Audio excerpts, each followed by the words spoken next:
Ed eccoci arrivati al momento dei nostri approfondimenti. Allora, vi presento subito i nostri interlocutori, gli ospiti. Abbiamo il piacere di avere qui con noi in studio la dottoressa Rita Trombin, psicologa ambientale. Grazie di essere qui con noi. Collabora con SIMA, tra l'altro società ambientale e di medicina ambientale. E poi siamo collegati e quindi abbiamo il piacere di riavere qui con noi il professor Alessandro Miani, presidente SIMA. Grazie di essere qui con noi, presidente. Grazie a lei e una buona serata ai suoi ascoltatori. Con cui noi spesso abbiamo l'opportunità, qualche volta abbiamo l'opportunità di fare degli approfondimenti molto importanti per far conoscere quali sono le dinamiche dell'ambiente che ci circonda, i rischi, i pericoli e anche le vostre ricerche, le vostre istanze per cercare di migliorare le cose. Presidente, prima di passare la parola per entrare nel merito specifico della tematica odierna, curarsi con la natura, alla dottoressa che è riuscita a venire qui con noi e dedicarci del tempo. Visto il periodo contingente, due parole sulla vostra ennesima raccolta firme per quanto riguarda la tutela indiretta dell'ambiente, perché voi cercate di spiegare il perché sarebbe bene, per esempio, che l'ora legale fosse prolungata, adottata tutto l'anno. È una cosa che ha uno stretto legame con prendersi cura della natura, secondo la logica con cui avete proceduto anche alle indagini. Ce lo spiega un attimo? Sì, certo, volentieri. Molto sinteticamente abbiamo lanciato nel 2022, con l'arrivo della crisi energetica e della guerra in Ucraina, una petizione online sul portale change.org assieme a Consumerismo No Profit, che è un'organizzazione di tutela dei consumatori, una petizione che si chiama Ora Legale per Sempre. Ad oggi abbiamo raccolto circa 330.000 firme. E noi che cosa proponiamo in sintesi? Quello di mantenere l'ora legale fissa tutto l'anno perché ha una serie di vantaggi, ricadute positive in termini economici per consumatori e aziende, con risparmi economici considerevoli da un lato, dall'altro lato abbiamo anche dei risparmi in termini ambientali, possiamo ridurre i consumi energetici e quindi ridurre anche le emissioni in atmosfera per 200.000 tonnellate di CO2 all'anno, che sono corrispondenti a quante ne possono assorbire in Italia dai 2 ai 6 milioni di nuovi alberi ogni anno, a seconda della specie, della dimensione, eccetera. E poi abbiamo anche delle ricadute positive in termini di salute, perché il cambio dell'aria, ce lo dicono gli esperti del sonno, ma anche i pediatri, riduce quelli che sono quei piccoli disturbi di passaggio da un'ora all'altra, da un lato, e dall'altro aumenta la maggiore disponibilità di luce, soprattutto nelle ore serali, questo lo dicono anche studi scientifici, la sicurezza per le persone e anche una maggiore produzione di serotonina, che è l'ormone del benessere e della felicità. Voi tirate fuori tra l'altro dei dati interessanti, perché se ci fosse permanentemente l'ora legale si produrrebbe nel nostro paese minori consumi di energia per circa 720 milioni di kilowattora, con un risparmio pari a 204 milioni di euro l'anno. Sono tanti, Sì, questo è un risparmio tutto sommato relativamente basso, dovuto al fatto che c'è stato un calo del costo dell'energia, ma siccome si prevede che dovrebbe risalire, purtroppo probabilmente torneremo a dei risparmi ancora più importanti in termini economici. Comunque non è una soluzione alla crisi energetica, è un piccolo tassello a costo zero. Abbiamo portato già al ministro Pichetto Fratin alcuni mesi fa le firme raccolte. Questa iniziativa ha avuto un appoggio trasversale anche nel precedente governo da tutti i partiti politici e noi sottolineiamo che può essere un tassellino a costo zero per andare incontro alle esigenze anche economiche, non solo dell'ambiente e della salute delle persone, ma anche economiche di famiglie e di aziende in un momento di crisi economica dovuta anche ai costi dell'energia. Grazie. Adesso apriamo invece l'altro capitolo, curarsi con la natura e quindi concepire diversamente anche i nostri ambienti, le nostre città, i luoghi di vita. Perché vi sta a cuore, Presidente, questa tematica in modo particolare? Che tipo di studi sono stati condotti dietro, avvalendovi di quali collaborazioni?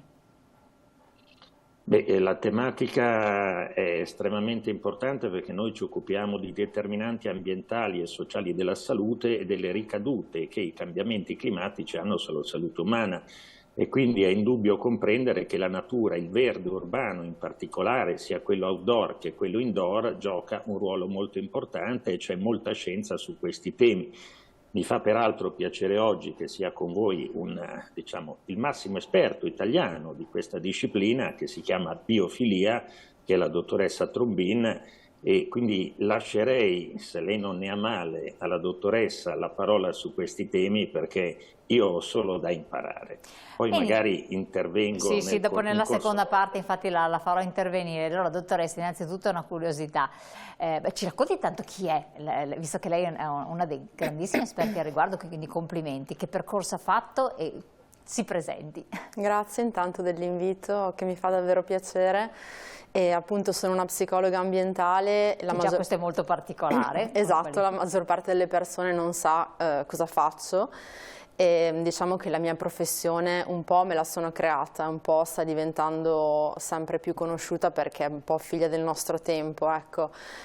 Infatti mi occupo proprio di prendermi cura di quella che è la nostra relazione con l'ambiente.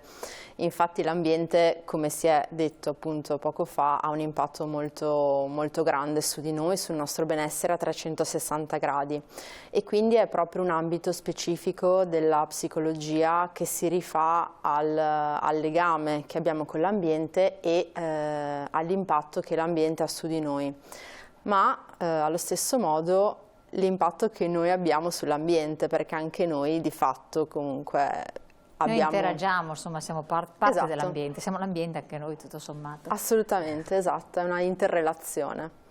E questa specialità particolare, le detto che in parte se l'è costruita su di lei, che nasce da quale sensibilità e quindi che cosa l'ha mossa ad avvicinarsi a questo tipo di studi?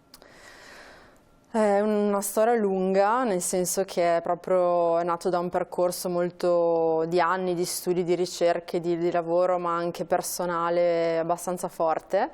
In primis perché una volta laureatami in psicologia clinica mi sono resa conto che la psicologia ad oggi non tiene conto, o veramente parzialmente, dell'ambiente fisico. Tuttavia io credo che non può esserci una mente sana in un ambiente che non è sano, e quindi l'ambiente sano è il presupposto per avere una mente sana, una società sana, e quindi è fondamentale. In particolar modo mi sono specializzata poi in biofilia e biophilic design, temi di cui parleremo oggi, proprio perché la natura è da sempre stata per me una fonte di grande supporto ed ispirazione, apprendimento, e la mia storia personale mi ha coinvolta in una malattia all'estero, per cui mi sono trovata in una condizione in cui la natura è stata davvero fondamentale per la mia guarigione. Addirittura? Esatto, sì, ho poi scoperto che, nello specifico mi trovavo a Singapore, che è una città che davvero porta in modo molto considerevole la natura all'interno del tessuto urbano, e lo fa anche negli ospedali. Infatti prende proprio l'evidenza scientifica di quegli studi pionieristici di psicologia ambientale che negli anni '80, quindi parecchi anni fa, hanno dimostrato che quando i pazienti hanno la possibilità di vedere anche alberi fuori dalla loro finestra, appunto della loro stanza d'ospedale, guariscono più rapidamente e richiedono meno antidolorifici, quindi sentono di fatto meno dolore rispetto a quei pazienti che invece non vedono alberi, vedono altri edifici.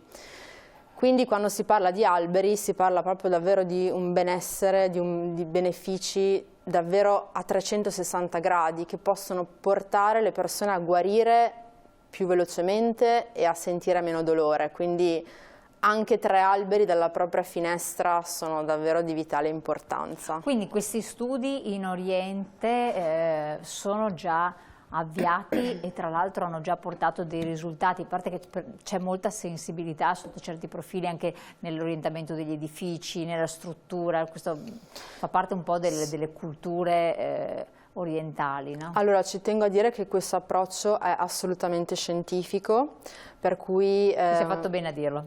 Sì, sì, è assolutamente scientifico, non è il Feng Shui, è appunto un approccio che si chiama Biophilic Design, ovvero in italiano progettazione biofilica, che è una scienza applicata, che prende le informazioni da tante discipline come le neuroscienze, la psicologia ambientale, la fisica, il design, l'architettura, davvero la medicina, tantissime discipline, e le utilizza proprio per applicarle alla creazione di un ambiente fisico a misura di essere umano. Quindi andiamo a ricreare nell'ambiente fisico quelle caratteristiche di cui noi abbiamo bisogno, ed è assolutamente scientifico, infatti è proprio una scienza applicata. E quello di cui mi riferivo prima sono proprio ricerche scientifiche americane nello specifico, perché diciamo il fulcro di questa disciplina e l'origine anche ha sede in America.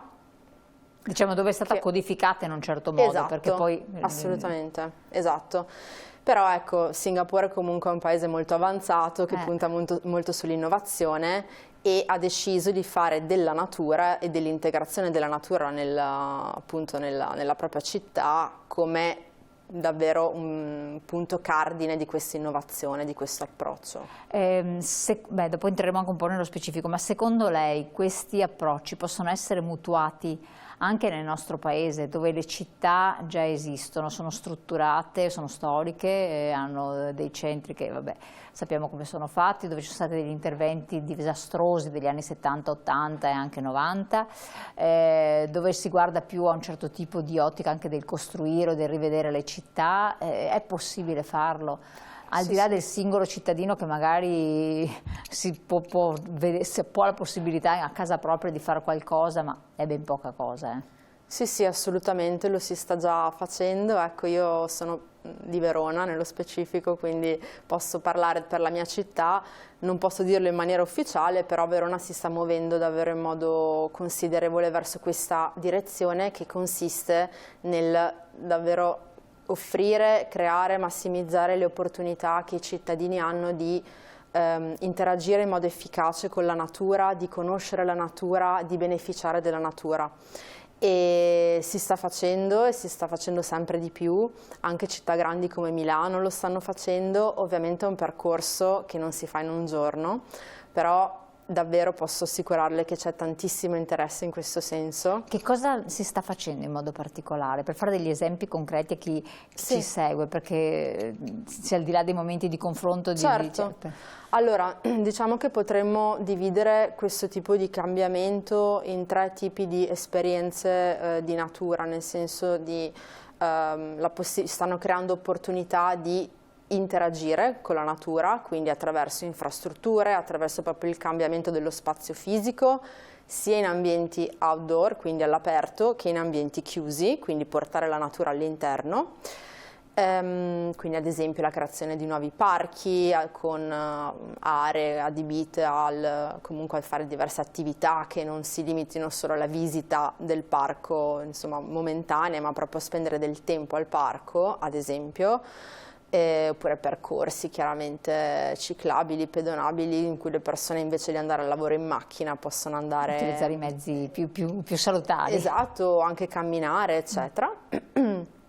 Oppure si stanno creando un sacco di opportunità anche di conoscere la natura, perché è fondamentale conoscere anche il funzionamento della natura, anche se urbana. È davvero importante conoscere i benefici della natura, come funzionano le vite degli altri esseri viventi, e proprio capire anche a un livello, diciamo, intellettivo, razionale, il funzionamento dell'ecosistema, in modo tale da apprezzarlo e proteggerlo al tempo stesso, nello specifico stimolando quella che viene chiamata in psicologia ambientale intelligenza naturalistica, che tutti noi abbiamo. Che cos'è l'intelligenza naturalistica?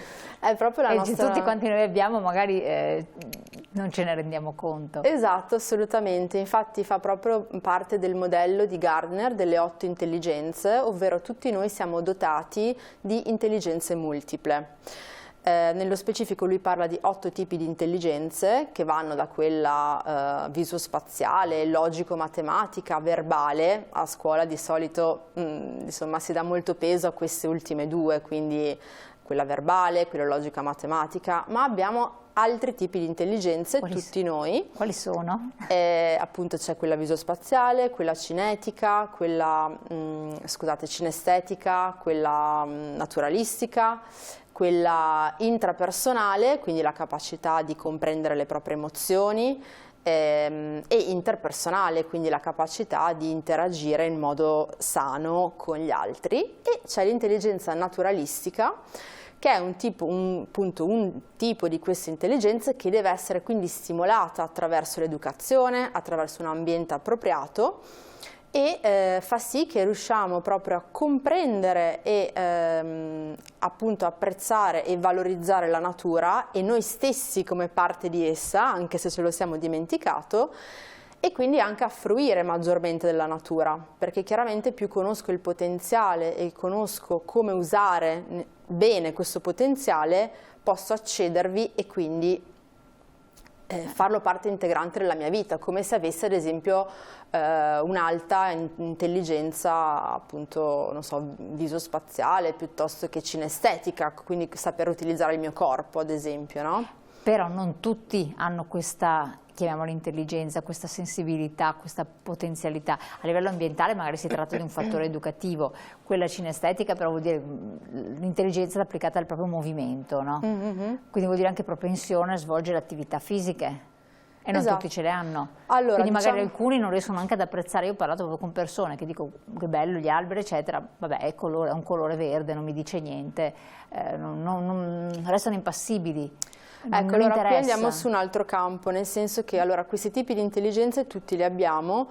Potenzialmente. Esatto, potenzialmente. Poi è chiaro che ognuno di noi nasce con un potenziale diverso, quindi dato da fattori genetici che si mescolano a fattori ambientali di esposizione, ad esempio attraverso l'educazione, un ambiente appropriato che fa, diciamo, emergere il nostro potenziale.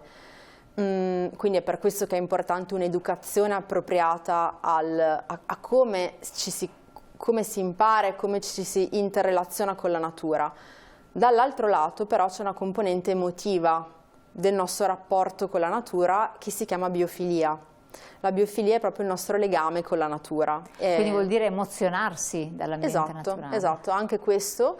Biofilia è, diciamo, da definizione proprio il nostro legame ancestrale innato con la natura, la nostra attrazione e appunto affiliazione, quindi il nostro legame con la natura, che se non viene coltivato, come ogni legame, si atrofizza. Quindi vivere in ambienti altamente industrializzati, lavorare in zone industriali grigie, città prive di colori, zone veramente poco stimolanti o anche è deleterio, per questo può portare a una sorta di atrofia sostanzialmente. Esatto. Vi interrompo un attimo perché quindi riflettete su questo, dove vivete, cosa state, cosa vi circonda, se avete atrofizzato questa biofilia, no? Come dice la dottoressa. Ne parliamo e approfondiamo il tema con i nostri ospiti dopo la pubblicità. Restate su canale 19, tra poco.